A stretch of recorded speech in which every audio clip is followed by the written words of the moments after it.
welcome to you, sir. I'm an enormous fan of yours, and congratulations on your second Emmy nomination for Severance. Thank you. Very deserved. How has it felt to see fans be so engaged with this crazy, crazy show that I don't totally understand, but I'm trying really hard to understand?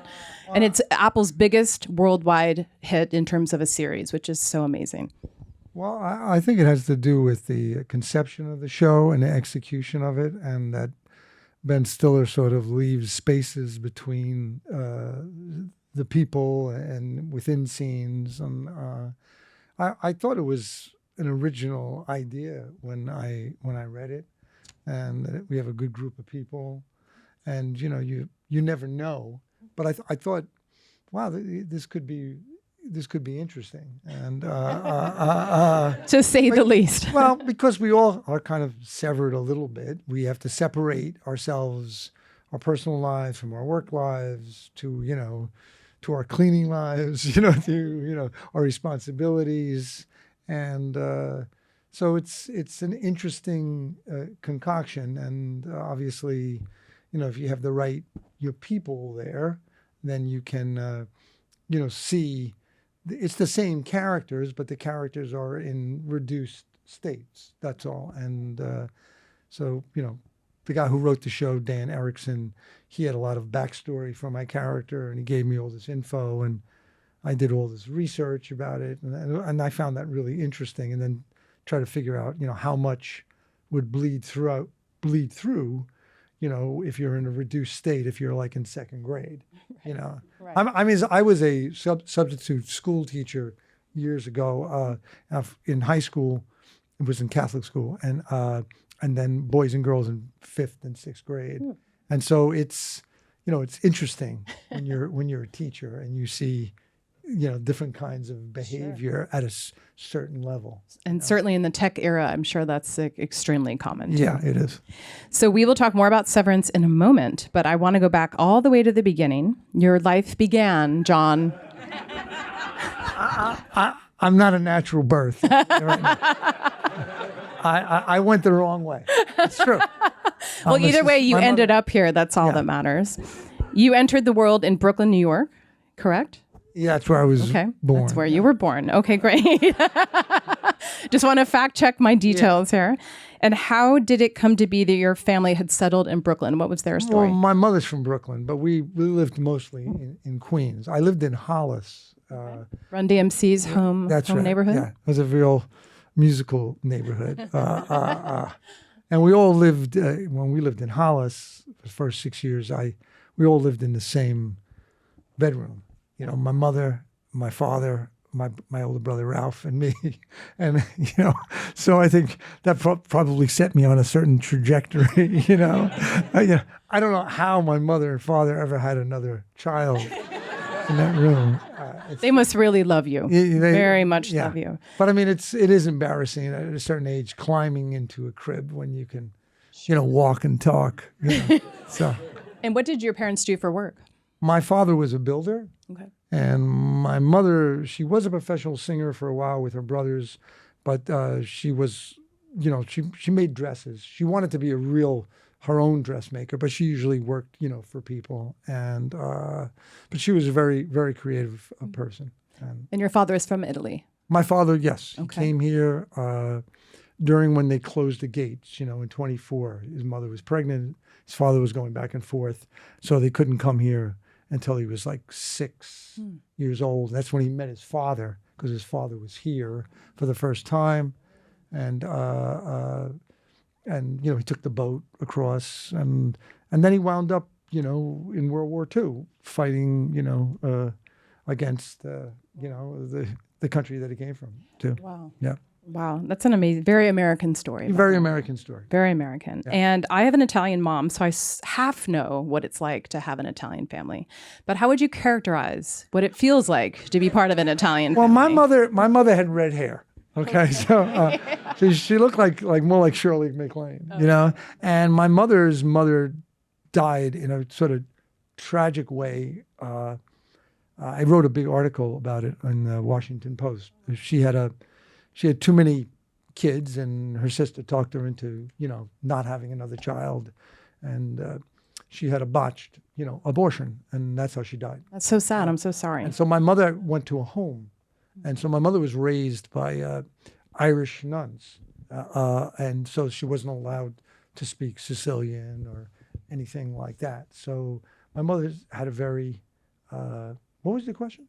Oh, I was just what it's like to be part of an Italian family. So my mother she wasn't the typical Italian mother. She didn't look that way. She was very free and really funny. And so my father was from, the other side. But my mother could have been a lot of different things. So she didn't have that. She wasn't really demonstrative and heavy-handed because she grew up with all these nuns, and she was like then with these stepsisters. She had a lot of tragedy in her life, but she was very much like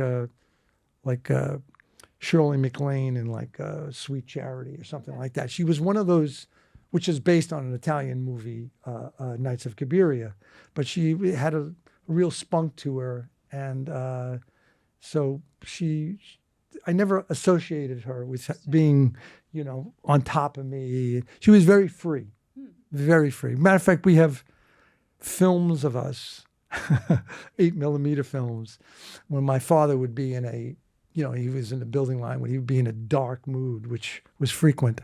My mother would sometimes, dance for him, sort of be like an erotic dancer. But, she'd have leotards on, but then she'd have these panties over the leotards and a bra. And I have actual 8mm film of her doing this strip tease with her 3 sons dancing around her for my father.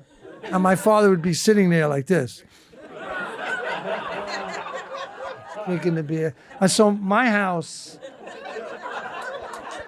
there's nothing I've done in a movie that goes past a lot of my house. No way. So she was really a fun person. She sounds amazing. She was, redheaded Sicilian. Yeah. I feel like we know her. Yeah. So you're a rare person to be on this stage whose siblings we also know, or at least 2 of them, Nicholas and Aida. My Turturro. cousin Aida and my. Oh, she's your cousin. She's my cousin. She's my. I always thought she was your sister. No, I don't. But yeah. Well, she seems like she'd be your sister. Yeah. So tell me what it was like to have them in your life, and were you all close as kids? Well, yeah, I was close with my brother Nicholas. He slept in my bed, so I was close. Can't get much closer than that. No, we had a pretty, I would say, Aida's father was a painter, like an abstract artist. But we had a lot of very expressive personalities in our family. Well, he became an actor too, so that makes sense. Yeah. So, there was all this around us all the time, and it was, even if we watched a movie or something, with my family, they were in the movie. Right. It was either in tears or, cheering the person on or whatever. So you like stories. There was always, and my father was a really good storyteller, and my mother would sort of set him up, all the time. And when I was a kid, my older brother Ralph, we'd watch, on a Philco TV, with 12-inch TV, we'd watch The Honeymooners. And my brother convinced me, I was only 4 or something, that the show was called Mommy and Daddy. And I called that show Mommy and Daddy for years. And my father had a lot of those Jackie Gleason, things. And to me, that's like a realistic depiction of a marriage, except ours was a little more explosive sometimes. But yeah, he really nailed it there's a lot of truth to that show. That's probably why a lot of people related to the show and watched it. It's true. And what were you like as a kid in terms of school? Were you studious and did you like school? Okay. No, what did you like about school? I liked history. I liked English. I liked extracurricular activities. Sure. So I was a good student. Did you play sports at all? Yes. I was a very serious basketball player. And I almost went to college. I broke my hand in my last year, but I was being scouted by a couple of small schools, and it was probably for the best. Okay. Because I wouldn't have been that great. What position did you play? I played forward and guard, but not like point guard. So I still am a huge basketball fan. I'm a women's basketball fan. I have tickets. Everybody watches women's sports, as the saying goes now, right? And so, that was something that I always, really liked. But I was a pretty good student, I would say. When did performing enter your life in terms of? Well, we were always performing in my house, I mean, people dancing and. Or I guess in front of an audience, when did you first perform? Well, my first audience was my father. Well, my mother was doing a striptease for, her father. So, I mean, what are you going to be? Like, you're learning like in a strip club, I was around people. I mean, my mother's brothers are musicians. And my father's family were tremendously funny storytellers. And my father had all the capacity to be like a Lee J. Cobb type of actor, And we'd watch movies together, and they were like into the movie. I mean, like sometimes on their knees, yelling. My mother would be crying. Whether it was a Bette Davis movie or a James Cagney movie, we would watch. At that time, there was a thing called $1 Million Movie, where it was the same movie for 5 nights. So if you liked it, you'd see it, over and over again. That was like the first VCR, So I really was raised on actors from the 30s and the 40s and then the 50s, because that's what was on TV. Sure. And then we would go, to the movies. What was a seminal movie experience that you had in a theater? Spartacus when I was a little kid. But then I would watch, there were a lot of movies that I've watched. Sometimes my father would take me to movies that were a little racy, This doesn't surprise me now that we know your dad. Yeah. And I would look at him like, should I be watching this? And he'd be like, shh, and you could smoke in those days, and sometimes you'd be like, I went to see, well, I was later. I was a young teenager. I went to see Shampoo with him. And he was so, like, over the moon. He was smoking, because you could smoke in the movie theater. But the smoke was coming, like, out of his ears. With Julie Christie. I was about to say he was a Julie Christie fan. Yeah, well, yeah. And he told my mother when we came home, what a filthy movie it was. But he loved it. But he loved it. My mother said, you loved it, didn't you? Because they had that same kind of dynamic of the Honeymooners. They did have that kind of, that's why we called the show, Mommy and Daddy when we watched it. Yeah. Well, it sounded like they loved each other. They did, but it was tumultuous. Understood. Yeah. Marriage is not easy, as we know. No. So you graduated from high school, and what were your post-high school plans for yourself? Did you see yourself in an academic trajectory? I started going to plays because I never knew anyone in the movie. I loved movies.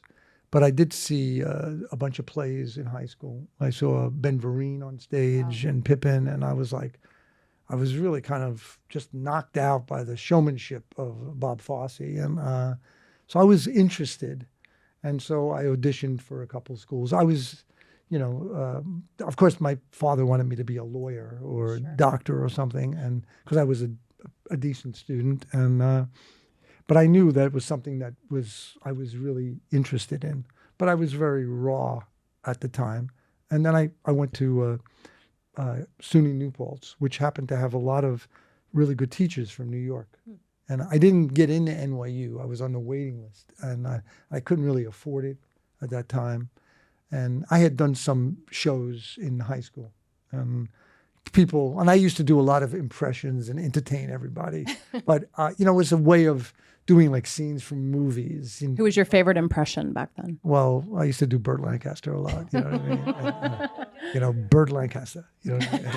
Unbelievable. I love Burt. I have a real bad crush on Burt. So, I loved physical actors. I loved James Cagney. I loved Barbara Stanwyck. Bette Davis.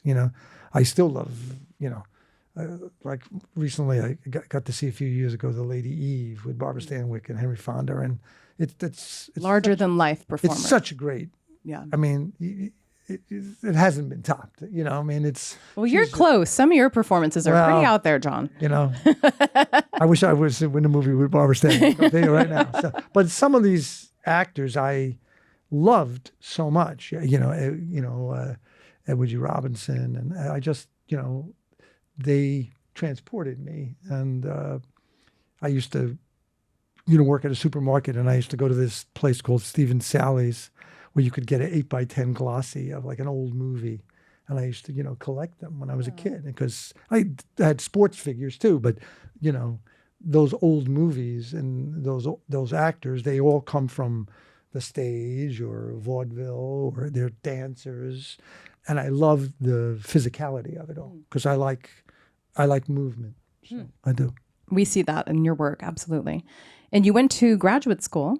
Yeah, no, I was at it. I mean, I did SUNY New Paltz, and then I was out of school. I was a school teacher for a bit, a bartender, and then I went to Yale Drama School. I've heard of it, Yale Drama School. That's pretty good. Yeah, I got in. I got a scholarship, and I got into NYU too. But Yale offered me, more money, and I had a really good audition piece, and that really. What did you do in your audition piece? It was there was Richard II, but the piece that I had done a play in New Paltz, at SUNY New Paltz, by Jason Miller, called Lou Gehrig Did Not Die of Cancer. It's a one-act play, and we did the play, and the guy directed it very well, Larry Yando.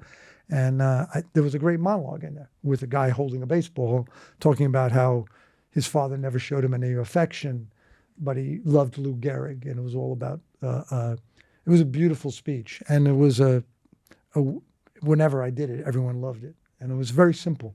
It was with a baseball in your hand, and that really helped me get in. And then I went to the drama school, and I was on a scholarship, and I had a job, and wow, yeah, I think the only people you would know.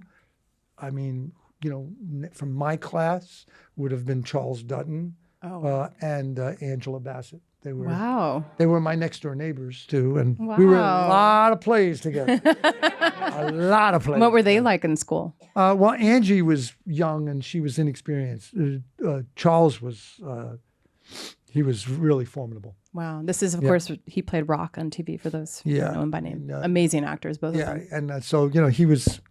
We did all these Chekhov, Shakespeare. We did new plays, cabaret plays. We did them all. So incredible training. So after school, did you see yourself staying in the theater scene in New York? What were your goals for your?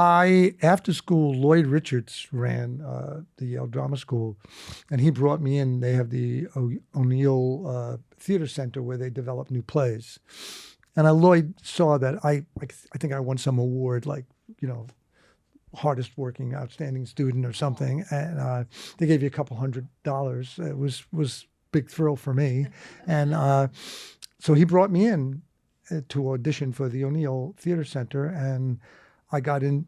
They cast me, and that's where I met Keith Radine and John Patrick Shanley, and I did Danny in the Deep Blue Sea, the first reading of it, and eventually that play I did a lot of different ways in Louisville Theater Festival. And were you able to make a living as an actor full time? I didn't think so. And then when we did the play, that play went to off Broadway. So that was it was a pretty fast trajectory because I got in this play from the O'Neill Center, and John and I had a good, we clicked kind of, and it was a very showy play, and a lot of people saw me in this play. Bless you. Wow. So it's almost like when you're in New York, you're constantly auditioning for anyone who may come to the theater, who may see you and discover you. Well, that just was an off-Broadway play, and we did it at the Louisville Humana Festival, and we got a good review, and we had done a workshop of it. We did it at the O'Neill, and then we brought it to Circle and Square. So all these people would, come to. I didn't know what it was to do a show 8 times a week, and it was a 2-character play, and it was very exhausting. So, but I got a lot of work from this play. So I was very fortunate that I got, a role like that pretty quickly. Well, you earned it, and you were ready. You were trained. So your first on-screen credit is in a movie called Raging Bull. Yeah, that was before that. That was before that. Right. And you played man at table. Right. It should have been. It should be nervous man at table. You're a fan. I rewatched the movie. You're fantastic in that moment. You get to shake De Niro's hand as he comes to the table. But these moments, they're sort of funny when we think about them, but they're still seminal moments, obviously. How did you even just get that sort of... I was in a play off role? Broadway because my friend who I went to New Paltz with, Michael Badalucco, was in it, called Tooth of Crime. And De Niro came to the play. They were looking, it was way before they were going to do the movie. And I guess he liked Michael, and then he thought I was interesting too. And they brought us in to, they said, we'd like to meet you guys because we're going to do this movie. I knew a lot about boxing. My father was an amateur boxer. I collected amateur 8mm fight films from Jim Jacobs, who was Mike Tyson's manager. I used to buy them from Ring Magazine. And so I knew the book. Right. I had the book. And I said, so we were going to go for, I'd never gone on, I'd auditioned at school in New Paltz, for plays, but I'd never gone on a professional audition. And what was that audition like? Well, we decided, instead of going and talking to them, I said, let's adapt a scene from the book.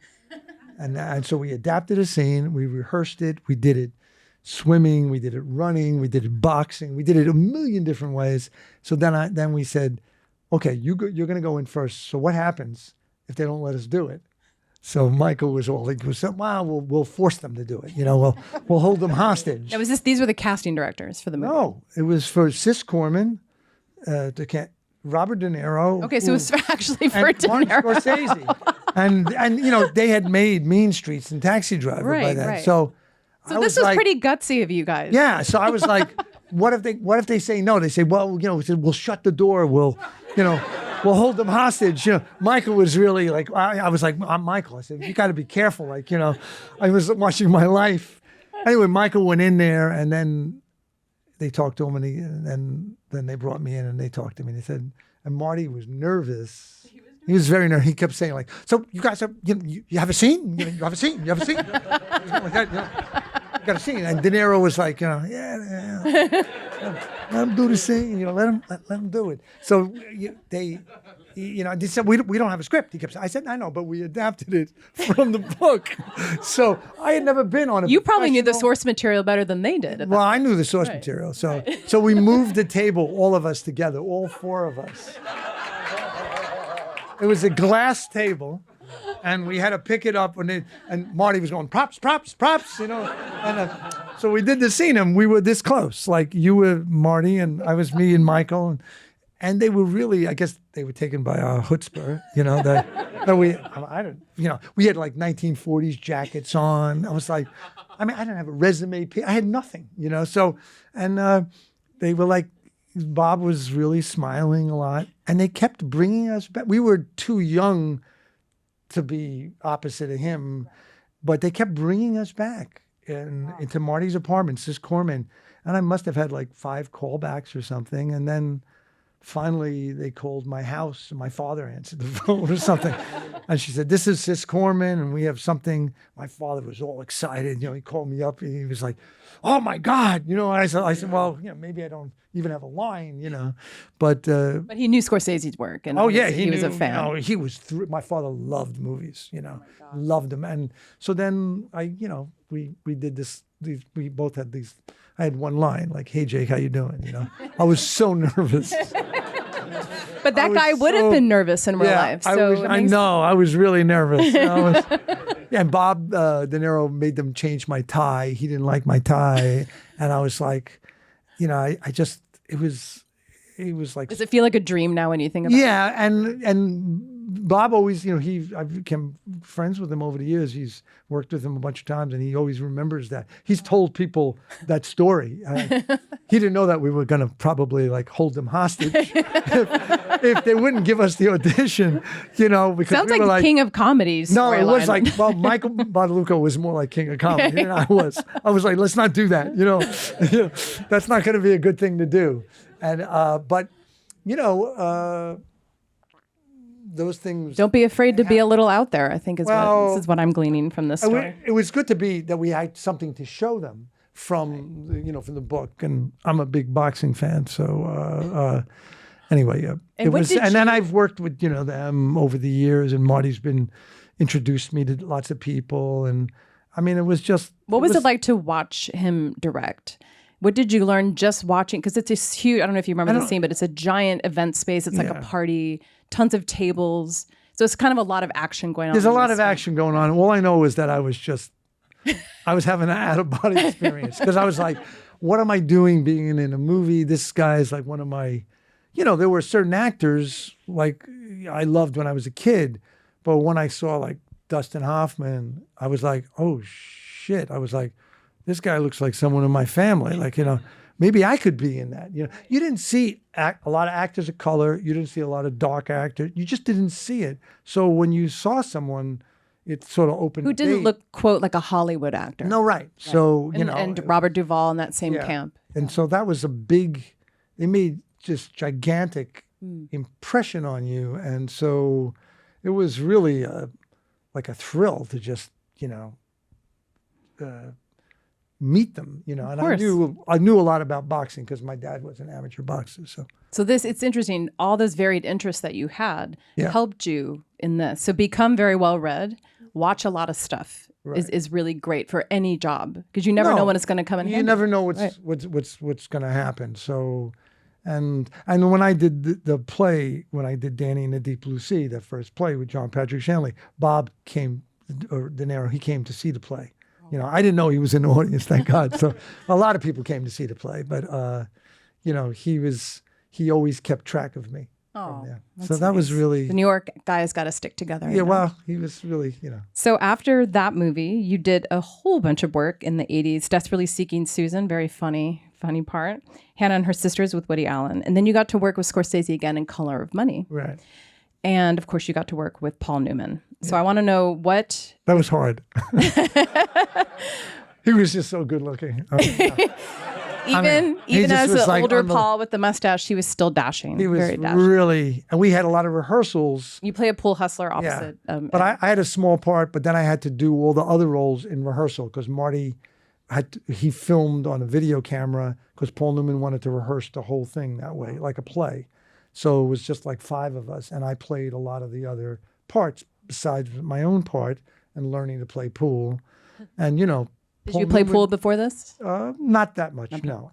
But Paul Newman would tell these long, funny stories, but you never knew what the punchline was. And Marty would always look at me going like, it's funny, right? Funny. You think it's funny? You know what I mean? I was like, yeah, it's funny. I was like, and Paul, I couldn't, I was like with Paul Newman. So I was like, oh my God. I have to ask, like, I've asked so many people. He was really good looking, I have to say. Really. I've asked so many actors what it's like in that moment when you're with someone whom you greatly admire, you're starstruck. How are you grounding yourself and setting that aside to be able to get through that? We rehearsed the whole movie, learned to play pool, we're doing the scene, and we did the first scene. And I could tell, and Marty was under pressure to make a movie like in 45 days and to make sure he could do it on budget.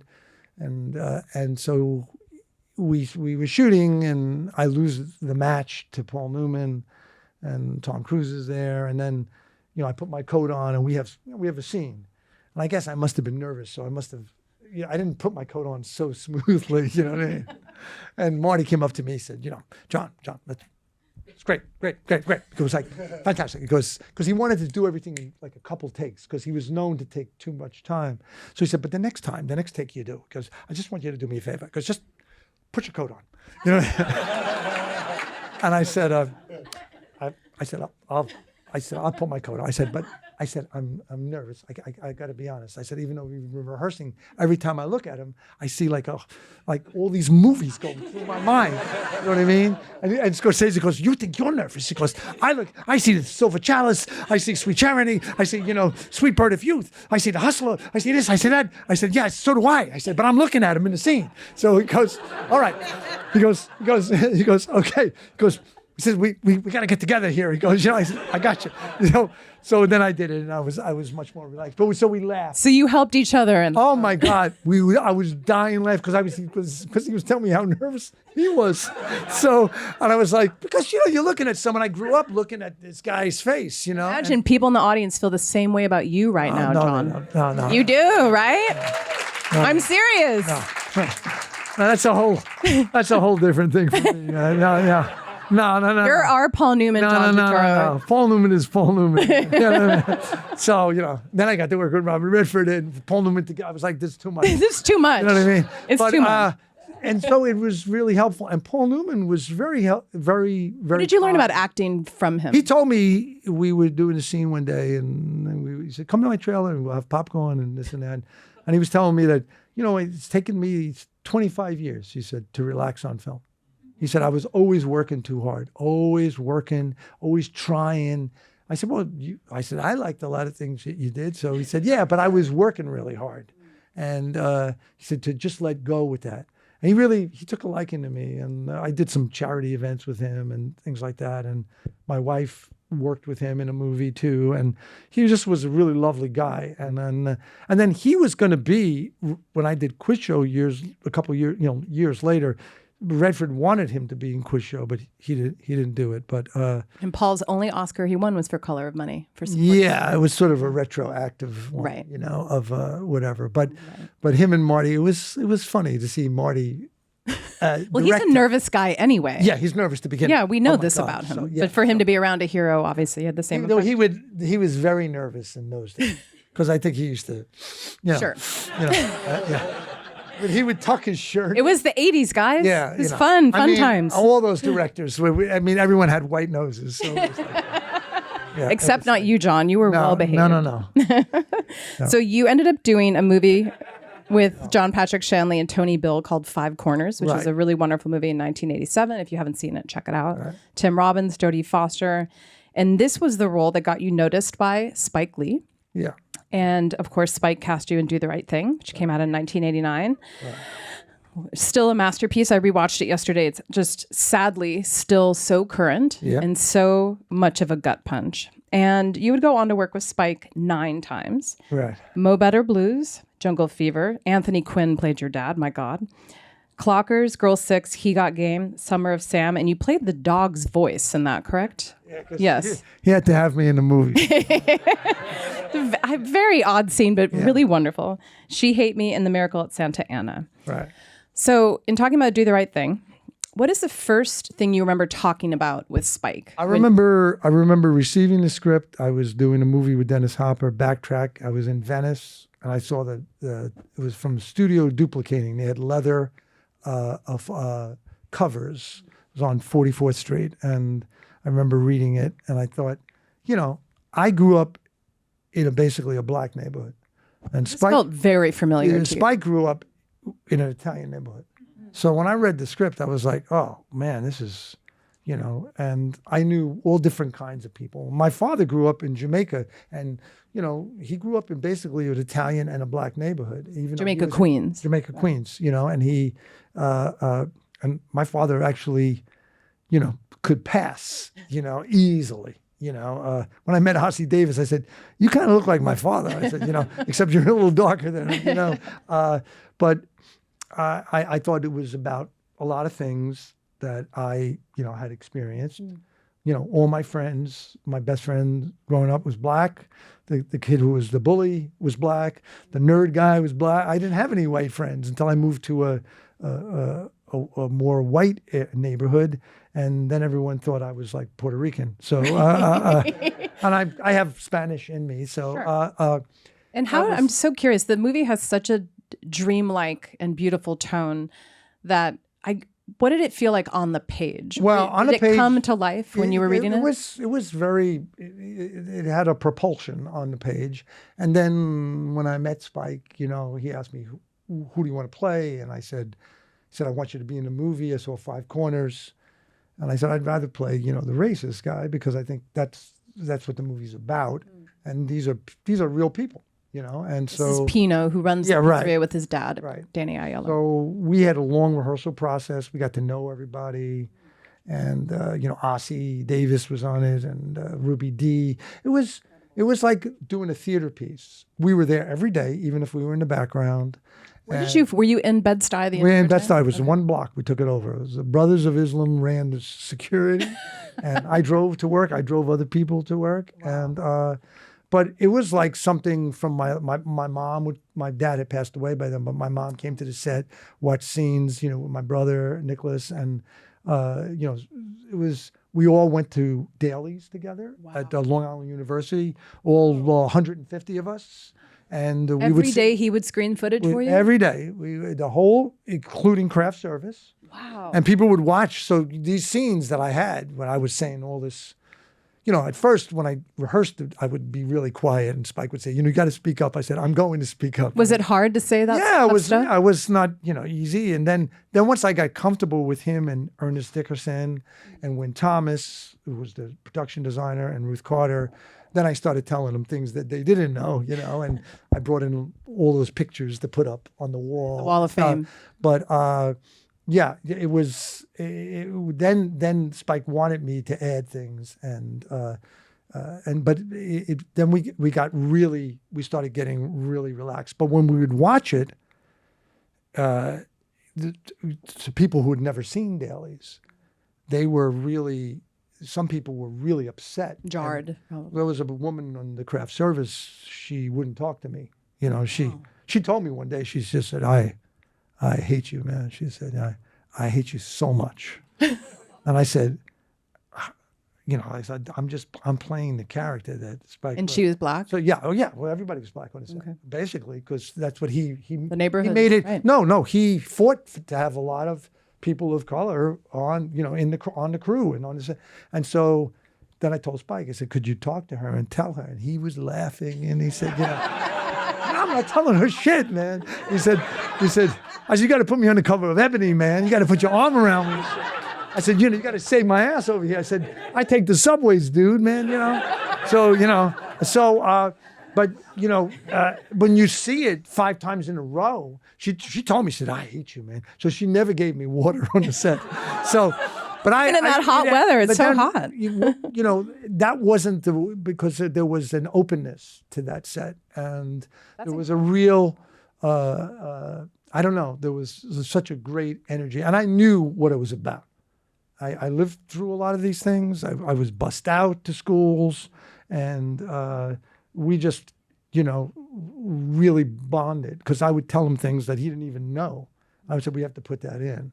And was he open to those kind of notes? Oh, yeah. We all, it was very, very collaborative. And he saw that I wasn't trying to look good. I wanted to do the character because there are a lot of people like that. And there are still a lot of people like that. And, everyone was nervous when the movie came out because they thought there was going to be all this violence in the theater, all these critics, and there was none of that. And I have to say, I have only I was worried when I saw it. I said, well, what's going to happen when I ride the subway, And I only have gotten love from that movie, from the black community. The movie is about love. No, but I'm saying it's people, they even say my lines to me, on the subway, But,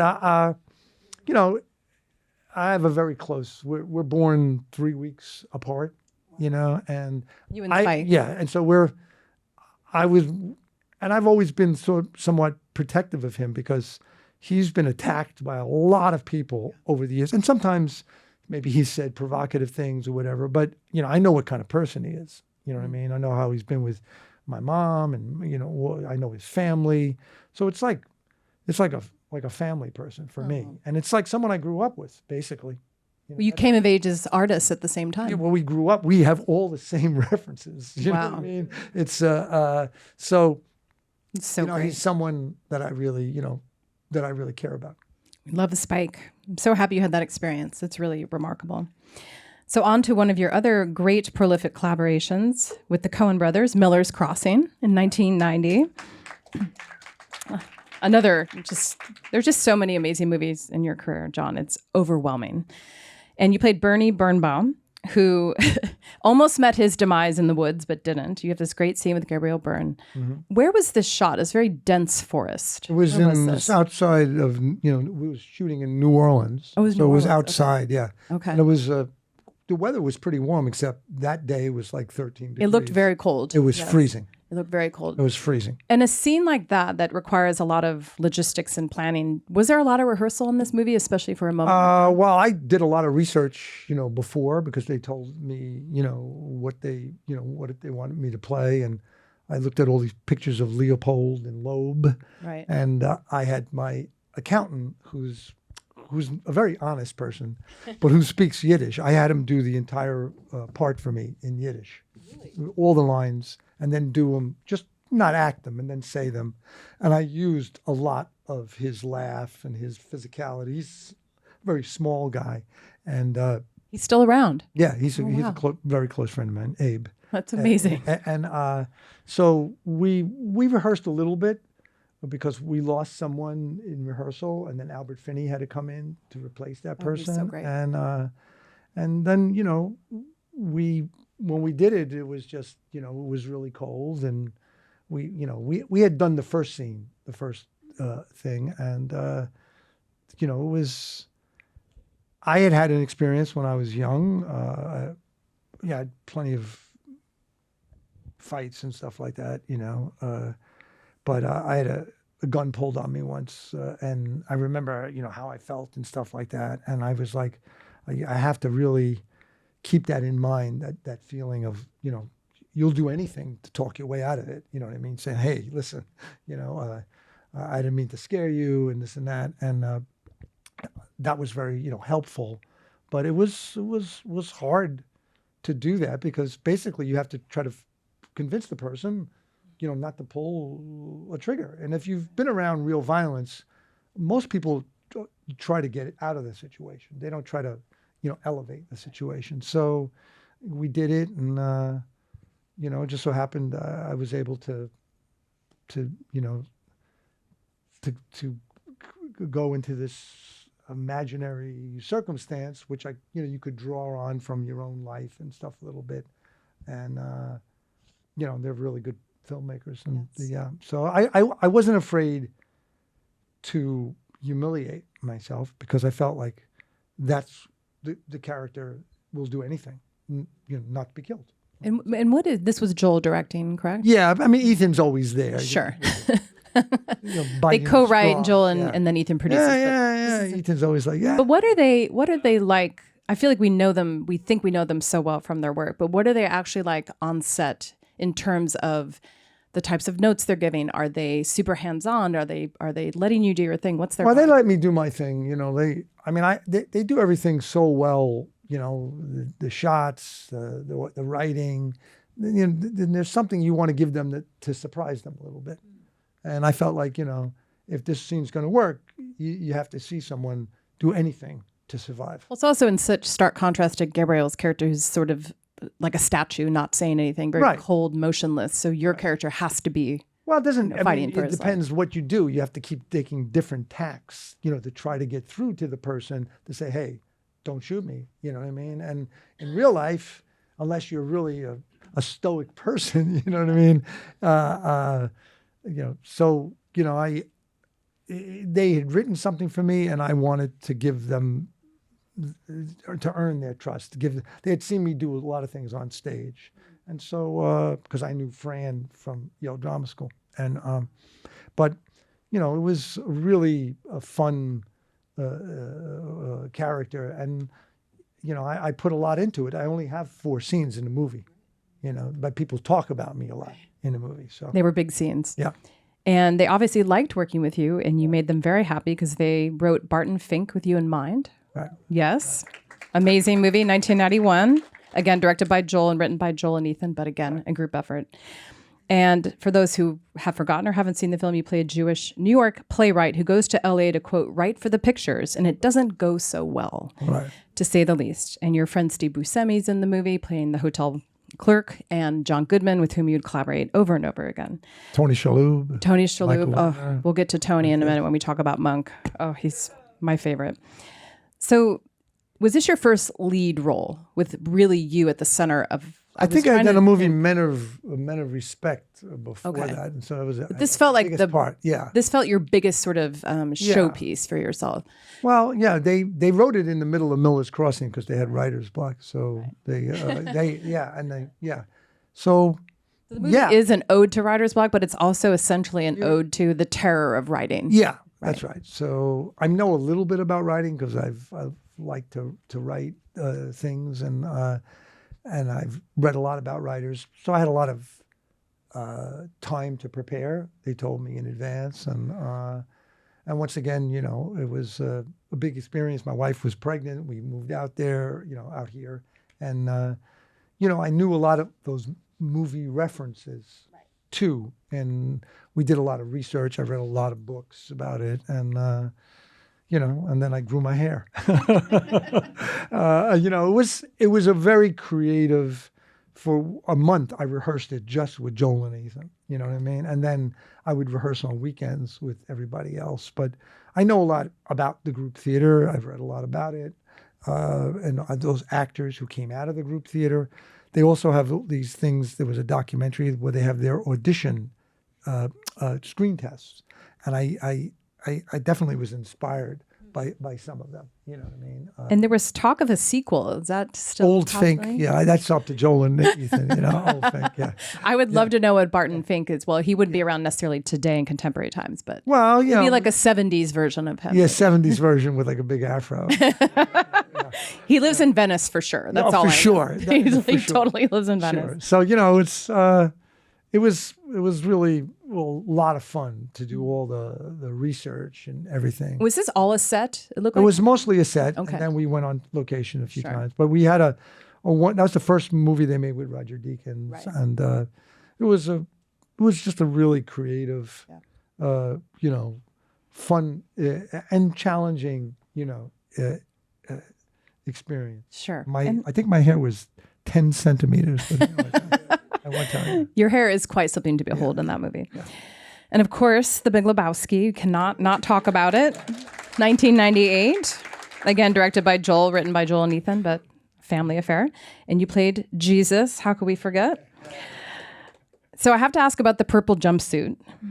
Was this on the page that he's No, wearing? they had the jumpsuit, and then I think I had the nail and the hairnet. And Okay. stuff. It was inspired by a play I did at the Public Theater called. I mean, the character was inspired. Yeah, it was called La Puta Vida by Ronaldo Pravad, and I played a guy. And I was in two of the plays, but one of the plays I played a character that was like the Jesus' uncle or something. You know what I mean? With a little kid, actually. It was a pretty racy play, but a good play, and very transgressive. And Joel was He's quite taken by that guy. But you know, they kept telling me they were going to write it, and then when I saw it, it seemed to be so small, and they said, "Don't worry, we know you're going to do something, you know, with it." So You made the most of your screen time. Oh, Ron. I did.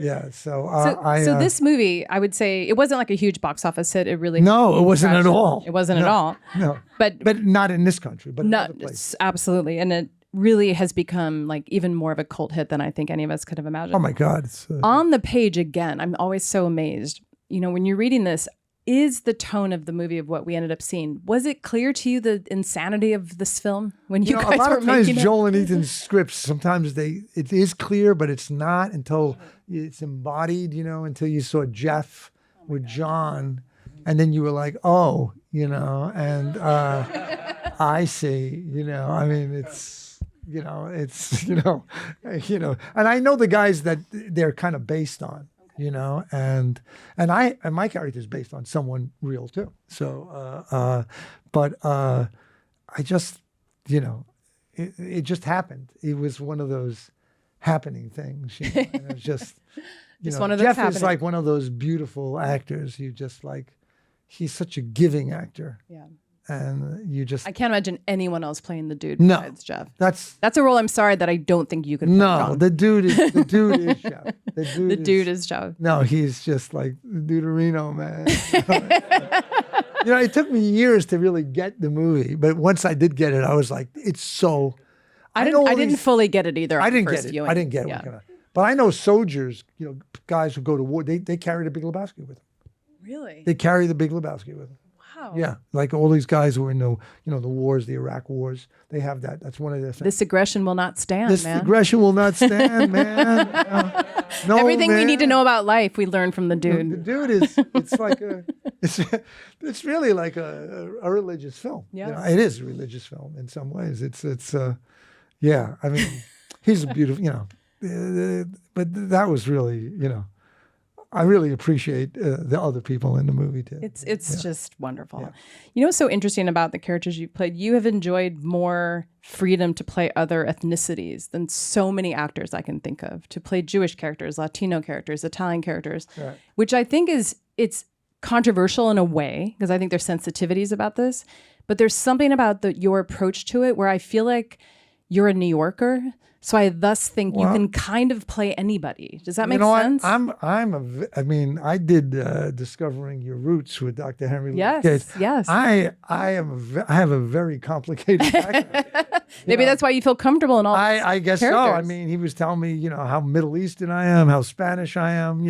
I've got some, African, North African, Central Africa. I'm like, well, I'm from, I'm half Sicilian, so I'm like, I'm a mixed breed, and I've always felt like that. Like so Mookie says, your hair is kinkier than his. but Spike has never cast me as a black character. I tell him that. I said, come on, because he wanted to know when I was on the show. He goes, how black are you? How black are you? I said, I'm not past 5%, okay? So you're not going to go there. I said, you know what I mean? So, but yeah, it is true. I'm from southern Italy, so I have a lot of different mixtures in me, and I've always responded to certain cultures going like, why do I feel that way? For Middle Eastern music, or I mean, There's such a respect with which you inhabit these people. Well, you I really mean, clearly you study the accents, you study the mannerisms. Right. It never feels cartoonish. Well, when I did like the Jesus, for example, and I realize I'm like 18% Spanish or Iberian. I based it on the playwright's father. He just got out of jail. And I asked him, I said, his name was Pervad, Mr. Pervad. I said, what are you going to do today? He said, well, I ain't got nothing else to do. Just going to hang out and stuff and doing that shit, I said, you're not going to rob a bank or anything, are you? He goes, no, not today, so I ain't doing that shit. And I was talking to him. I was like, how can I do that voice on stage and project? And then I learned, to warm my voice up and get it that high. But Ray was like, you do my father. I said, well, he's the guy, man. He's the Jesus, man. So, but that the whole idea is that we're all people, and so I'm not a bad guy in real life, but I want to play a bad guy or something. So I think there's a curiosity, I think, that comes with all of this. Certain people can bridge certain things because of your physiognomy, the color of your skin or whatever, and so I like to play different characters. I don't want to play, me, I would be bored to death to do that. Well, speaking of that, Oh Brother, Where Art Thou, 2003. Right. I had such a blast revisiting all these movies this week. So Pete Hogwallop, one of my favorite character names of all time. Hogwallop. This movie is such a masterpiece. Such an insane masterpiece, John. Yeah. This seemed to be they're totally crazy and probably one of the bigger physical challenges you've had on screen in terms of the location, the weather, what was asked of you physically. What was the most difficult logistical part of your It was role just in hot. this? It was hot. It looked really hot. It was hot, but Mississippi? Was this Mississippi? It was Mississippi. I learned the accent pretty well, and then Your accent's flawless. And they wanted to put the fake teeth in me, so I could be like King Kong, Whenever they didn't know what to do, they would say, "Show the teeth, John. Show the teeth." Teeth like that, and I talk like that, the whole time. So I just would walk around the entire day. I talked to everybody that way, So the real locals. So I would try it out to see, and I would do anything for Joel and Ethan. Like I would Clearly, you clearly have I'd shown stick my that. stomach out sometimes, like my ass out. And it's like, I don't really care. It's Vanity is not your thing, it seems. no, I don't dig vanity that much. I think there's all different kinds of beauty in the world. I mean, if you're playing like a character is supposed to be very attractive and whatever, so maybe you'll monitor that. But their kind of characters, it's all out there. And, so I learned how to play a mandolin. Then they said, no, you have to yodel. And, I mean, but I did like all the choreography because I'm a frustrated, I really am a choreographer. So I really am. No, I really, I love to dance. So I just love Joel and Ethan, and you trust them implicitly. There are people you want to surprise. Then there are other directors who've told me, do it like you did it in that movie. And I say, no. I don't do it like that. I said, you're a new date for me. That's a good answer. You're a new date. You're a new date. Yeah, I'm not going to do it like I did it, with someone else. So. No way. No way. Because otherwise, why hire you? No, but right. If it's going to be a love affair, then it's got to be like, you got to give me something, man. Right. I'll give you something back. But there are people you really want to surprise because they have given you the gift of belief. They said you didn't have to, we'd like to see what you could do with it. And I mean, that's such a rarity. And you go, wow. They think I could do something that they haven't seen me do before. And because of these guys, I've gotten to work with all these other directors who are great directors, some foreign directors, and Francesco Rosi and Nani Moretti and Pedro Almodovar, and because I've been given an opportunity. So right. I don't take that for granted. And I want to talk about working with Robert Redford and Robert De Niro as directors, with whom you worked on Quiz Show and The Good Shepherd, respectively. Who's more handsome? No. Yes, who's more handsome? Quite a handsome group of people you've worked with, John. I'd like to know what feels the best to you about being directed by an actor. There has to be just like a cushion of understanding that comes with that. I don't know. I'm not an actor, but tell me. But every actor is different. Like. There's all these people in this room. Right. Everybody's different. Everybody's a different actor. Robert Redford did a lot of stage stuff. So I was the only person cast for a long time because I think he wanted Paul Newman in it and Tim Robbins, but Tim was doing Shawshank Redemption, and I spent all this time with him, and I realized he came from the theater, and he really loved my first movie that I directed, and he said, you could choose what role you want to play, but if you want to play Herb, you have to gain weight, and he's a real craftsman, and he didn't get a chance to play all those characters. It's funny because we don't remember, not that he's not here anymore, he's still with us, but we don't think of him as a craftsman actor. We think of him as this beautiful Hollywood guy. If you watch like All the President's Men, right. It's a really crafted performance, and he's very skilled. And so I had the real guy to draw from. So I just decided, to gain weight and do whatever. But I really liked working with him, and we had like a little bit of a love affair. He was so good looking. You fall in love with a lot of your co-stars on He's set. so good looking. He'd hug me and kiss me. I would be like, stop now, you gotta go to work now. I was like Stinky and Abbott and Costello, like, stop, He would be like, I love when you. I said, look how fat I got, for you, But in a lot of ways, I have to imagine someone like Robert who is cursed with, it's like Paul Newman, cursed with the face, right? Yeah. He would dream of being able to play the role. To have my teeth discolored and my hair thinned and but be able to play a range of crazy characters that he probably was never considered But to play. in his mind, he was very capable of doing that. Sure. Yeah. But he wasn't seen that way. No. Matter of fact, there was some person who came when they saw a Quiz Show, they came to the set and they saw me with glasses and my teeth were discolored and my hair was thin and I was kind of had a big fat gut, and they said, wow, John looks different. And they said, just kind of let himself go a little bit, you know? I was killing myself to do that. And so Redford came over to me and said, oh, you don't know what they said about you, John. He was so proud that I was like, I said, it's good for you, right? I said, but it's not for me, you know? I said, he was, yeah. That's why when we see a paparazzi photo of an actor, we shall not judge their appearance. We don't know what they're prepping for, right? That's true. We've all seen photos and think like, oh my God. Yeah. And then come to find out. Yeah. It's for our benefit, all this torture that you're putting yourself through. Yeah. But he was, I loved working with him. That movie, and I used to imitate him all the time, like behind his back all the time. Robert? Yeah, because he was always, feeling his chest. Well, John, and then he would like, kind of, touch his butt and stuff like that. And I'd be like, yeah, Rob, what do you want me to do, Robert? He loved when you were doing it. Yeah. Moved my God. Yeah. Moved his hair off his forehead. I was like Barbara Streisand, basically. Yes. So, that's what I was. I was like, well, he probably relates to it that way.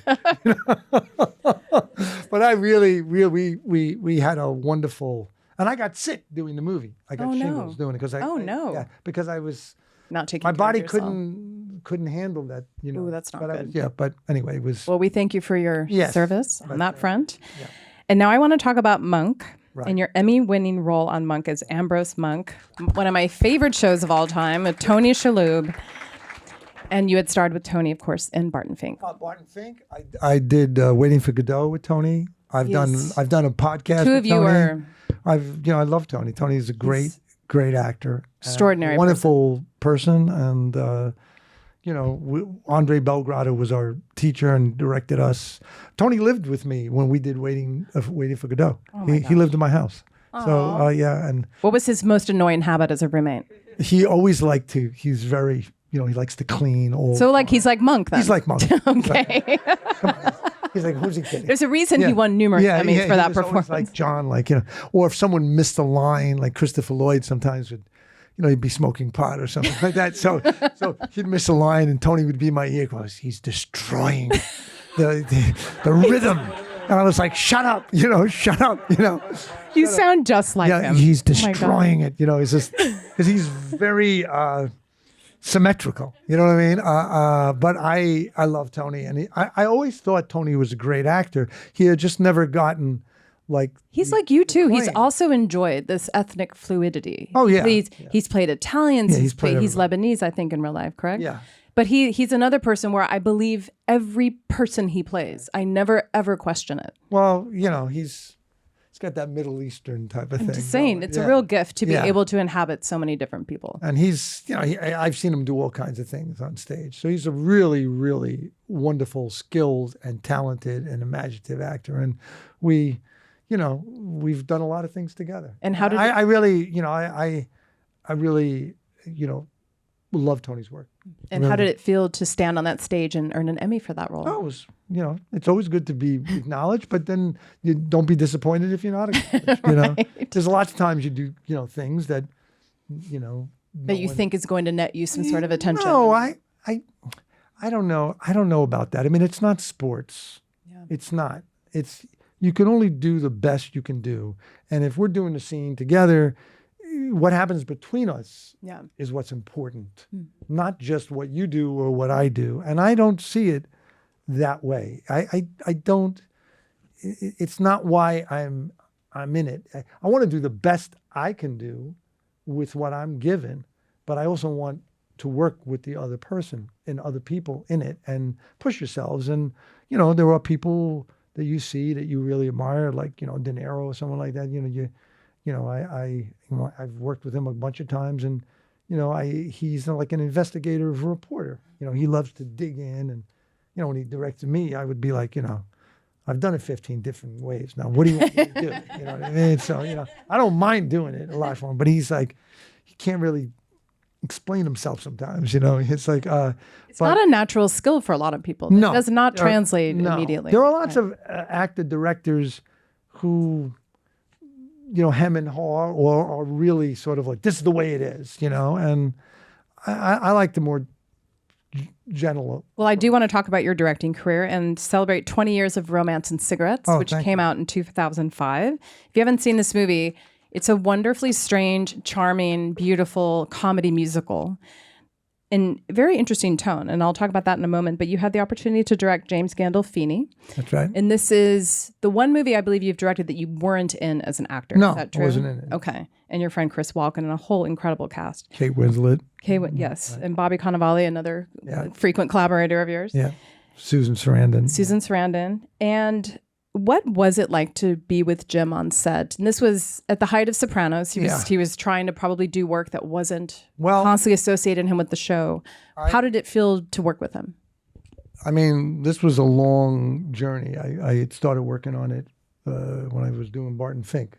I was typing the credits of this movie because I would give myself assignments to type when they were filming me. You know, so I would be typing. You were writing your own script while you were filming Barton Fink. I did a bunch of scenes. Whoa. Yeah. So that's amazing. I like they're gonna film me. I should be thinking about something. So on that time, I wrote the opening credits for that thing. And years later, when I met James, I mean, it was inspired by something that happened between my parents, and so it was like Charles Bukowski writing a version of The Honeymoonies with music by James Brown and Bruce Springsteen, so super easy pitch, right? And we did a reading of it after 9/11, a month after it, and Joel and Ethan, they had heard I've written it, and they said, we want to read it because we have this deal. And I said, yeah, sure, and they, we played all the music, and James, a lot of people participated, not everyone who was in the final cast. And, I grew up in a house full of music, and the music was an escape, and it was an articulation of how you felt. It was sometimes a fantasy of what you wanted to do, and we had all different kinds of music in a teeny little house. And I knew there was something about it, I didn't know that much about Dennis Potter, but I knew what it was like to sing to your own private soundtrack.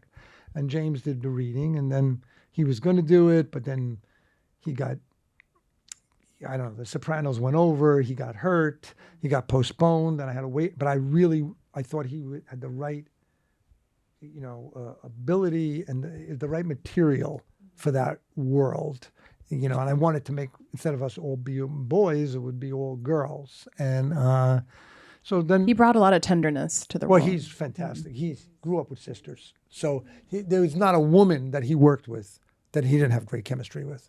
Not one.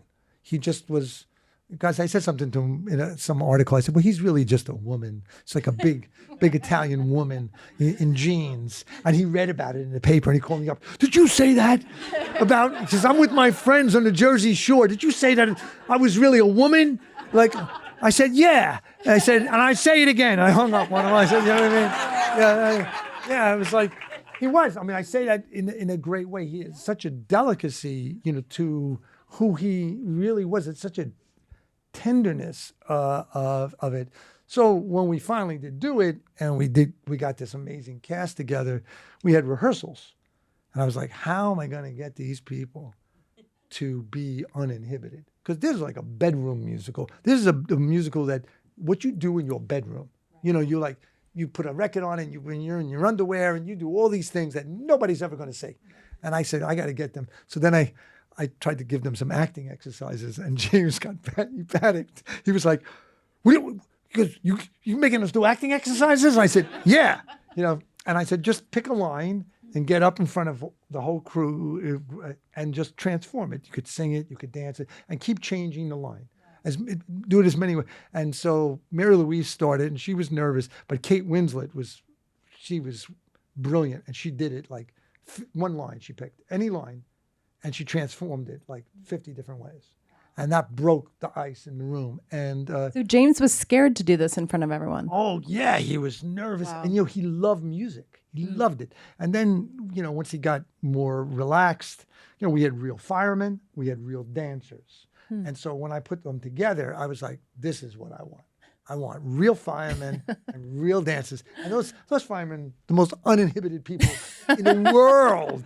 Forget about actors, you know what I mean? And well, they were just probably glad to have a day at work that was a little bit less stressful. Oh my right? God, they were just like it's so. Then I put Buscemi, who was a fireman. And, did you have Chris Walken help you with choreography? Who's an amazing dancer. Chris doesn't like choreographers. He told me that you do the choreography. He tells me. I said okay. I'll do it for you. I said, and then you can do whatever you want to do, you know. But it was really, it had a great energy, that movie. And it's a very personal movie, but I just, heightened it instead of telling it in a very naturalistic way. Well, that's what the best stories feel totally drawn from real life and, like to your point, elevated. Yeah, it's really, It's a very sweet movie. If you haven't seen it, definitely. It left a smile on my face. And before we run out of time, the night of, I do have to talk about this gorgeous limited series on HBO that came out in 2016. You were nominated for an Emmy. Steve Zalian and Richard Price wrote, and Steve Zalian and James Marsh directed. Right. And you got to star with Riz Ahmed, who's just extraordinary, and Bill Camp, one of my favorite character actors, but really just an actor. I don't like the term character actor. He's a great actor. He's really stunning. And Jeannie Berlin, too. Yes, Jeannie Berlin's wonderful. So in rewatching this series, it feels, again, painfully current with everything going on in the world. When you sat down to read Steve's scripts and Richard's scripts, what attracted you to this lawyer character? Did he feel like somebody you had met before or somebody you'd played before? And if not, is that what attracted you to it? No, I had never done anything like that, but I thought it was brilliantly written. And I did see the pilot. Jimmy was in the pilot. He had a really small role in it. And that's, unfortunately, he passed. And so I was a little torn about that. But then I read the rest of the scripts. And also the pilot was really slow. They had to redo some of it and take episode 2 and put it in. But I thought it was brilliantly, written, and I had a lot of time to prepare. And Steve, really wanted me to do it. And I think it's one of the best things that I've had a chance to do. I got in so deep with it that I could just be. I used to walk around covered in eczema, and I loved it so much. I loved the character. I loved the world. I loved such a all the good guy research too. Yeah. that I did, and I had so many different people help me, and some great lawyers, some lawyers that were like the character. There's one guy who looks like Idris Elba. His name is Kenny Montgomery, and he really helped me so much. He does this kind of work in New York? Yeah, but he's he's a star, but he was able to articulate and take me through so many things, and we're friends, and he's like a movie star. You see the guy, and you're like, but he was really, really helpful to me, and lots of other people were, but it was so well written and cast, and I loved so many of the people in it, and what was Riz like working with him? He was very nervous. Was he? Yeah, and I'm sure this was a very big leap they for were him. on him all the time, and they didn't. And I had to kind of, talk to him and say, listen, you have to learn to, stand up for yourself and say, I don't like when you treat me that way, or you just tell me what to do, because they didn't want him to do too much in the beginning. I said, you have to advocate for yourself in a way. I said, now you're established. Right. They can't fire you. So I know these things. You know what I mean? I said, now it's too the train has left the station. So I said, so I was like the lawyer, to him. This is a mentor-mentee Yeah, that's what it's like. So we had a very good relationship. How lucky he was to have you on set. So he was thankful, but he grew, with that, and that's all he needed. But then, he took on a lot. He actually got sick doing that. He broke out in all kinds of things. Like from stress? Yeah, from stress. Because when you put on weight sometimes in the movie, and but it was a great group, and and was the eczema part of your character on the page? It was written but to we be. We worked on it really. And you're staring down at your formerly eczema-ridden feet. Well, my feet were always up in the stirrups, and I would be like, for the makeup to be applied. Yeah, and I had to warm up my voice a lot for it because I wanted to have a deeper voice, and it was I loved doing it. I wanted to do a part 2, but they could never agree on what the story would right, because this could be sort of an anthology. Well, the character could have another case, right? What I mean? So I just really loved doing it. It was one of my favorite things I've really. Yeah, it's also such a consummately, for better or worse, New York story. The scenes in the police station, the just every actor feels exactly like somebody you would see in the middle of the night at that precinct. Yeah, it's just flawless. It was like they did Steve Rizalian, he really killed himself on that. Yeah, You can really, tell. He put everything he had into it. He's so gifted. Yeah. So before we run out of time, we of course have to talk a little bit more about Severance. 2022 to the present, and we waited a long time for season 2. And I think we're glad that we waited because it was so stunning. And I want to talk about your relationship with Chris Walken, because I know you referred him for the role. Right. What was your communication with him like when you said, hey, I have this part, there's this script, there could be a part for you? Like, how did you communicate that to him? Did you send him the script? Or I just called him up and I said, Okay. Chris, because he likes Ben, he knew course. Ann and Jerry.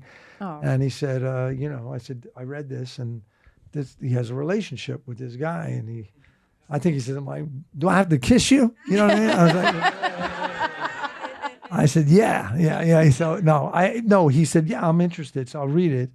And I just knew I've worked with Chris. I've directed him a bunch of times and I've seen him do a lot of plays. And of course, everyone gets pigeonholed because he did all those Saturday Night Live things. But Chris is a very delicate actor, and he has a delicacy about him. And when they asked me, well, you're going to have someone you fall in love with, they wanted someone younger. And I was like, it doesn't matter what the age is. It matters who it is. I said, and who makes you laugh and who gets you, that's how you fall in love. It's not, you could be attracted to someone, but that's different than when you connect. And he's like a jazz player, and that sometimes you can be off, sometimes you can be on. And then Ben was like, do you think we could, get him? And it was just, it's like you don't know what's going to happen. Like we're in the room together and we're like, you feel it. You're like, I don't know what's going to happen. You know what I mean? Were you nervous? Within the characters, no, because I've worked with him before, and Playing a character like this and having that dynamic on screen with him. no, I'm not nervous about sexuality at all.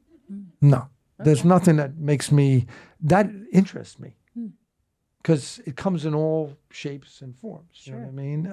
It's part of who we are. That's right, and the overt act of it is rarely filmed correctly anyway. It's really what happens before, or that leads up into that thing. And so, it was fascinating to do these scenes together because you never knew what the hell was going to happen. You mean because each of you is constantly shifting your performance? I shift, but I have to also respond to what Chris does. And how much room is Ben giving you as a director to allow you to play and kind of do your own thing? We don't change the lines, Okay. but we definitely try it, all different ways. Yeah, we do lots of different ways when we do the show. But, Ben had to get, comfortable. But at first it was just me and Chris, so he was like, he didn't know what to say to us.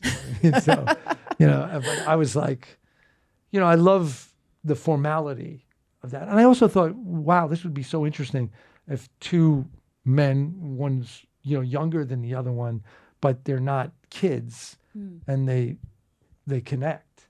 And I think that's one of the most beautiful things in life. It's a miracle in life. If you have a friend, it may not be sexual, but you just go I just want to be with that person. It makes me feel good.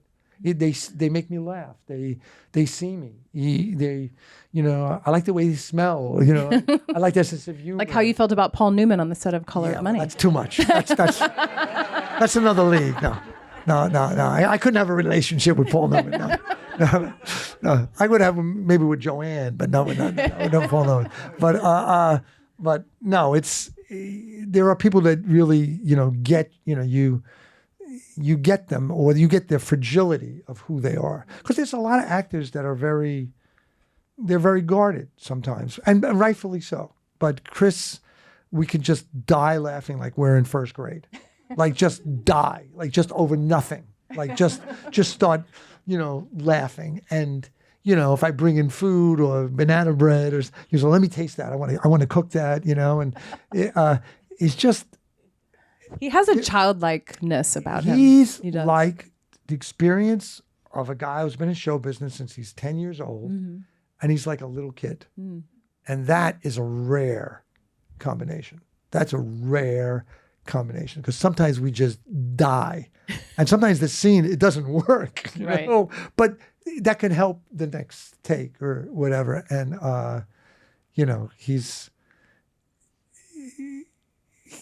he walks to the beat of his own drum, and I respect that. You know what I mean? And Well, there's a reason you're friends, because clearly you do too. well, I dig people who aren't like who aren't really inhibited. You know what I mean? I like when people share and they share themselves with you, and you get to see who they are. And it's and he also is very humble. He's very critical of lots of things he's done and stuff, and I really like that. It makes me go to the person than someone saying, hey, I'm so and so, and I mastered it. I'm the master of this whole thing. It's like, you're the master of, maybe you were the master, but maybe today you're not the master. Well, we feel that from him, though. It's very clear. He's easy to go to. Yeah. And I think when you work with actors, that's what you hope for, that you bridge the gap, and that 1 + 1 = 4, and that's the beautiful thing about life. It's not this, you're not just an individual. You are part of a group, maybe a team, maybe a couple. And when that happens, it's just great when you see someone do something fantastic, and then they throw it to you and you're like, wow. It's like basketball. Yeah. Listen, I'm a basketball junkie. So I know. That's why I love that. I love that about team sports. That's so great. So before we run out of time, we do have some great audience questions. Okay. First one is from Mary Shahad. Oh, Shahadi. Hello. She'd like to know, your directorial debut, Mac, seemed deeply personal. What was it like to direct yourself as the lead in something so seemingly cathartic?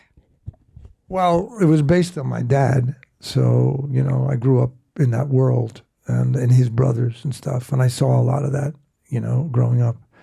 And so we did it as a play 3 different times. My collaborator, Brandon Cole, was on the set with me all the time. We had done a short. We had done, it as a play. And so we rehearsed it a long time. And so it was all about orchestration and stuff. And it was a huge...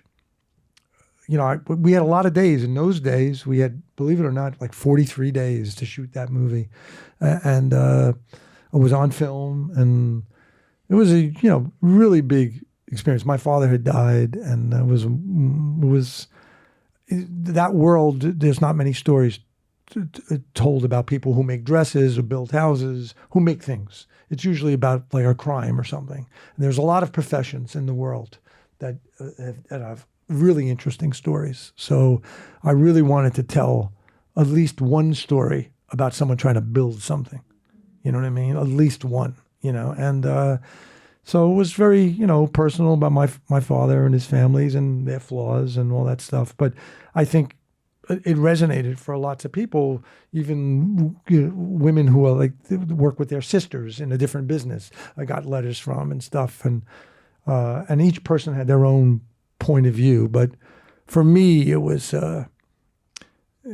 not just grieving, because I wanted to tell the story anyway, because I grew up in that world. And so it was a huge thing to be able to make that movie. The movie got, we won some awards and stuff, but I made it for people. There's a lot of people like that, working class people, and they never see themselves reflected, and how hard it is to create something, whatever it is, a dress, a house, a boat, So that's something that really means a lot to me, that film.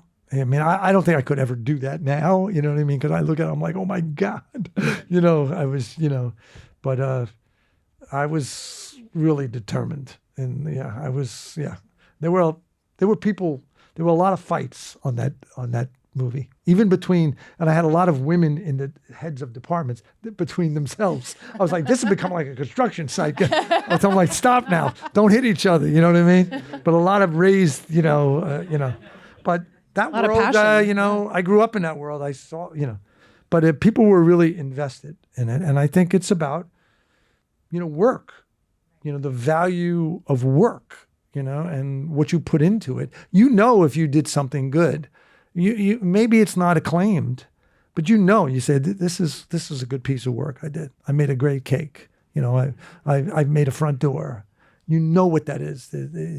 There's a confidence that comes with that. And I have a lot of respect for that. I do. Thank you.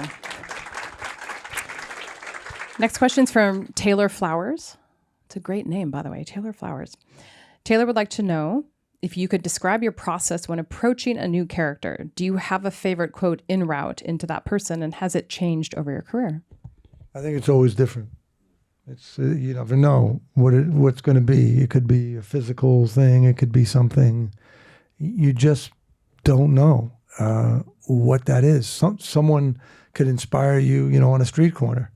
I mean, I'm always looking around like saying, well, I got to find somebody, that I could, can stimulate my imagination, and sometimes it doesn't happen. And sometimes it really does happen, but you got to keep investigating that, because we all are looking for stimulation of some sort or another, and I'm always very grateful when someone shares something with me and all of a sudden it resonates, and I'm like, oh, maybe I could get there.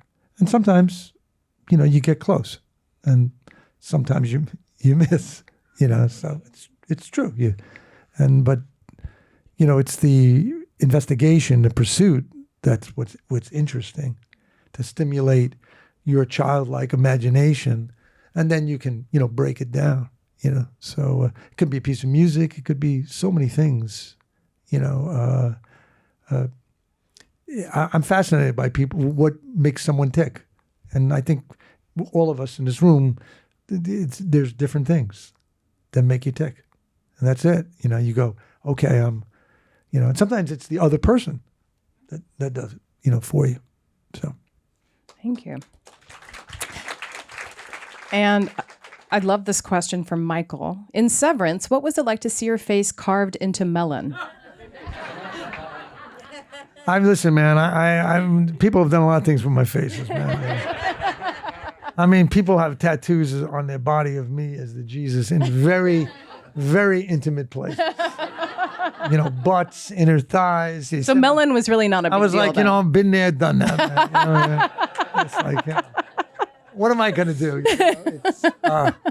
It is what it is. It takes its own life. You know what I mean? It's like, You've really reached the pinnacle, John, when your face is carved into melon. Listen, I've got letters from prisoners, from prisons.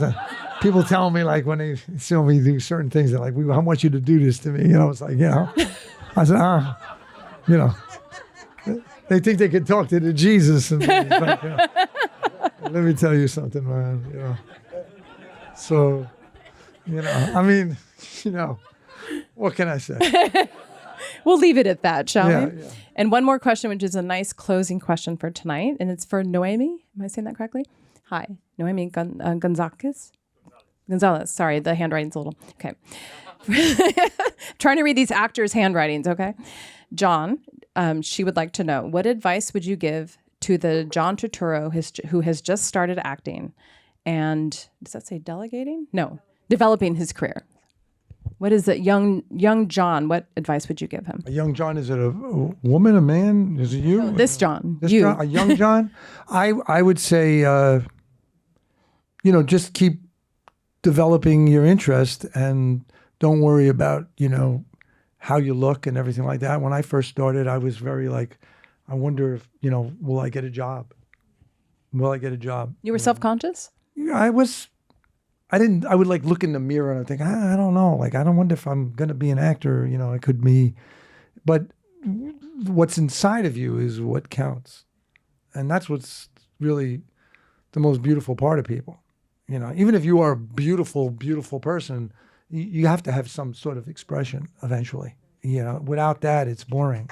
So I think I'm a good example that I'm not afraid of that, and Sometimes I've looked horrible in movies. Sometimes I've looked nice in movies. Sometimes I look stupid in movies, but if the audience is awake and you're affecting them, that's all that matters. So you have to pursue your own development, not someone else's development. And I've been influenced by people, and sometimes people who look like you, sometimes they don't look like you. You know what I mean? And it's nice to see someone that looks a little bit like you sometimes. You're like, wow, maybe I could do that too. You know what I mean? And I think it's a very, this is our calling card. Like it's hard to go through rejection, people saying, oh no, this and that. And you just have to keep what's precious and protect that and try to develop that as best you can. And everyone needs to be given an opportunity. And you don't know where that opportunity is going to come from. That I think is important. So everything you do is important because someone can notice that and say, look, that person has no lines in the play and look what they're doing, like they're really, they're stealing the entire play, they're just crossing the stage, because, it's like the man at that table in Raging Bull. Well, yeah, no. I've done crossovers in plays, you know what I mean? And you go like, what am I going to do? And it's, the creative part of you is the beautiful part. That's what's beautiful. When you see that, that's a gift that you're giving away. You're not keeping it for yourself. You are giving it away to someone else, and they're absorbing it, and they're saying, yeah, me too. I feel that way too, and that's a beautiful thing. And that is a beautiful thing. And that's what makes life worth living. You know what I mean? And so it's a good thing you can apply that in your everyday, On that note, John, thank you so much. Thank you. This was incredible. Thanks, everyone.